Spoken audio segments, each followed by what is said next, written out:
Hello everyone, here is a brief example on the statement of cash flows and why it's necessary. In this example, we're going to follow Workout Warriors. Workout Warriors began the period with very little on its books. All the company has was $5,000 in cash in its bank account and exercise equipment. This exercise equipment was purchased at a historical cost of $1,200, and to this point it has accumulated $175 worth of depreciation over its useful life. At the beginning of the period, Workout Warriors has nothing else. So they don't have any outstanding receivables, they don't have any outstanding payables, they don't owe any salaries to the company's assistant trainer Sven. They got nothing on their books except for this cash and this equipment. Well, the cash they have is $5,000. So let's follow what happened to their bank account during the course of some transactions. In our first transaction on January 1st, they were paying $600 cash for rent. They had $5,000 in their bank account. After they pay $600, what happens to their bank account? Well, it goes down, and it goes down by $600 to $4,400. So after this rent payment, Workout Warriors is down to $4,400 in their bank account balance. On January 2nd, Workout Warriors is going to receive $5,000 cash for services provided. So we provided the service, we're actually getting the cash goes into our bank account, which means it increases by $5,000, and it is no longer $4,400, it's now up to $9,400. On January 14th, Workout Warriors is going to pay $800 cash for Sven's bi-weekly salary coming out of our bank account. So we have to decrease it by the amount of cash we are transferring to our assistant trainer Sven. Bank account was $9,400. We're going to shell $800, which means it's going to decrease down to $8,600. On January 21st, Workout Warriors is performing $3,000 worth of services for clients on account.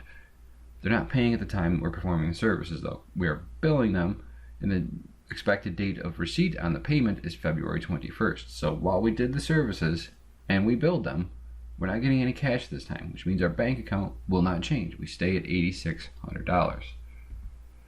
On January 28th, Workout Warriors paid $800 in cash for Sven's bi-weekly salary one more time. Well, now we're actually paying the cash now, so our bank account has to be going down. It's going to decrease by $800 from $8,600 down to $7,800. On January 29th, Workout Warriors is going to sign a $1,000 notes payable with a local bank receiving cash in exchange. So we're taking out some kind of small business loan. They are giving us the cash at the time we are signing this promissory note. They're giving us $1,000, which means our bank account, which was $7,800, is now going to go up by the amount of money we're receiving for signing the note, the $1,000, and it's $8,800. On January 30th, Workout Warriors is going to depreciate workout equipment by $25. So the equipment is losing $25 in value on our books. But we don't have to pay out cash when we have depreciation. It's not like you have to, pay someone because your stuff lost value. Which means our bank account balance is going to stay exactly the same. It's still going to be $8,800. Next up, Workout Warriors is going to sell some workout equipment for $1,100, and we're actually selling this. We're receiving cash in exchange, which means our bank account balance has to be going up. It was $8,800. It's going to go up by the amount of cash that we receive from the sale of this asset, which is going to increase it to $9,900. And then on January 31st, Workout Warriors is going to accrue $225 worth of salaries owed to Sven. When you accrued salaries, you record salaries that were earned during one period, which we paid in the next. In this case, we're not going to actually pay Sven until February, which means this $225 is an expense we have to record during the period because Sven actually worked during January. But since we're not paying till February, nothing happens to our cash, and our bank account balance stays exactly the same at $9,900. So we began this period with $5,000 in cash in our bank account. We're going to end the period with $9,900 in cash in our bank account, which means that our cash increased by $4,900 during January. That is our change in cash. So $4,900 was our change in cash during the period. Is it the same amount of net income that we're going to report? Well, let's figure it out with an income statement. The first thing we need is our service revenue. And we had two moments where we did services during the period. On the second, we did $5,000 worth of services and we received cash payment. On the 21st, we did $3,000 worth of services. We billed them. They're not going to pay till February. We're not getting cash at that time. But GAAP policy says that when you meet your performance obligations, you have to record the revenue in that same period. Well, we did that work during January, so even though we're not getting paid until February, we have to record those revenues on January's books, which means the total amount of service revenue that Workout Warriors is going to put on their income statement is $8,000. For salaries expense, what did we have? Well, we paid Sven $800 on the 14th. We paid him another $800 on the 28th. And at the end of the month, we accrued $225. That accrual, we're not actually paying in cash. But again, if the expense occurred during the period, we have to record it on our books during that same period, which means we need to put that accrued portion of Sven's salaries onto our books during the month of January. And in total, the amount of salaries that we paid to Sven is $1,825. Rent expense, we paid $600 in cash. That's the only rent we paid, so we can bring that number over. And depreciation expense, we depreciated our equipment for $25. Again, that's not a cash item, but still we lost that value of this equipment through usage during the month of January, which means we have to put it on January's books. So we're going to throw that $25 in. And when we total these three up, that's $2,450 worth of expenses. Next, we find our operating income, and our operating income is just our revenues minus our expenses. It's going to be $5,550. That's all the stuff we did from our normal course of operations by providing services as workout trainers. But we had more, items than that. We had a gain on an asset sale. How do I know this? Well, again, to find the gain, it's the difference between what you got for it at the time of sale and what your book said it was worth when you sold it. We're starting with this piece of equipment, and our information tells us that this piece of equipment had a historical cost of $1,200. So let's throw that in.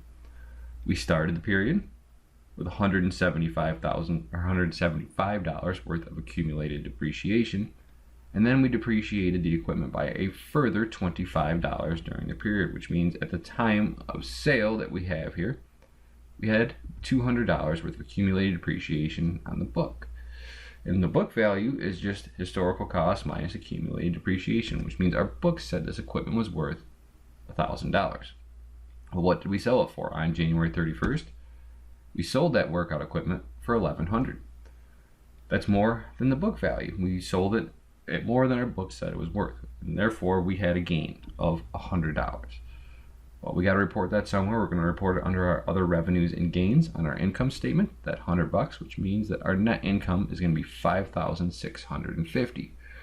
So our net income of $5,650 is not equal to our net increase in cash of $4,900. Well, what do we do here? We can reconcile net income to net cash to explain why our net income wasn't the same as our change in cash. The first thing that we could do is list our net income. We just found that in the income statement was $5,650. To that, let's deal with our gain. We have that $100 gain on here. What we're going to do is we're going to subtract that from net income. Why are we subtracting? Because gains are revenues that are based purely on valuation.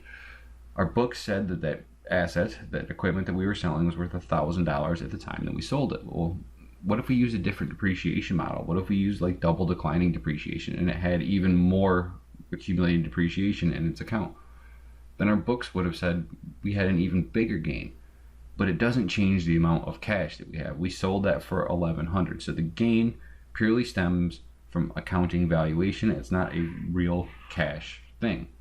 Same is true for depreciation expense. Depreciation expense will lower our net income, but we didn't have to pay any cash when it depreciated. So to adjust our net income to just cash changes, let's add that back in.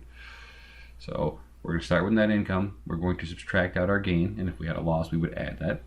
We're going to always add back in our depreciation expense. And now we're going to use the indirect method. We can find the change in cash by the change in our current asset and current liability accounts. The first thing we have is salaries payable. We had nothing on our books at the beginning of the period. Balance was $0. Our end balance after we accrued salaries for spend was $225, which means it increased by $225 during the period.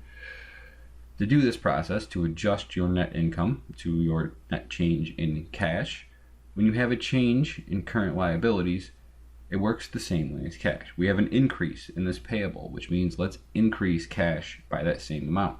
Why? Because we're not actually physically paying this, we're taking on more liability, which means we have more cash available to us because we haven't actually paid for these salaries yet.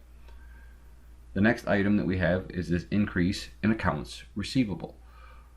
For current assets, they work the opposite as cash. So if we have an increase in accounts receivable, someone owes us money. And if they owe us money, what are they not paying us in? Cash. So having more accounts receivable on your books decreases your cash flow because your customers are paying more on account, or not paying at all, if you will, than they are in cash. So since we had a $3,000 increase to accounts receivable during the period, let's subtract that out of our cash flow. And from that, we get adjusted net income of $2,800, which means $2,800 of our $5,650 of net income can be attributed to income that we brought in, which was purely in cash. To that, we're going to add any cash proceeds or cash payments that we had for our other things, like purchasing plant assets, financing, etc. So we had proceeds from the equipment sale. We sold that equipment for $1,100 cash. Well, let's add that to our adjusted net income. We had proceeds from notes payable. We signed that bank loan. We got $1,000. Let's add that. We had $2,800 of adjusted net income, just the cash portion of income. We add to it the two cash intakes that we had during the period from the sale of an asset and from the signing of a note, and that gives us $4,900, which is equal to our change in cash. So what this process does is it explains to users of your information why your net income is not the same as your change in cash.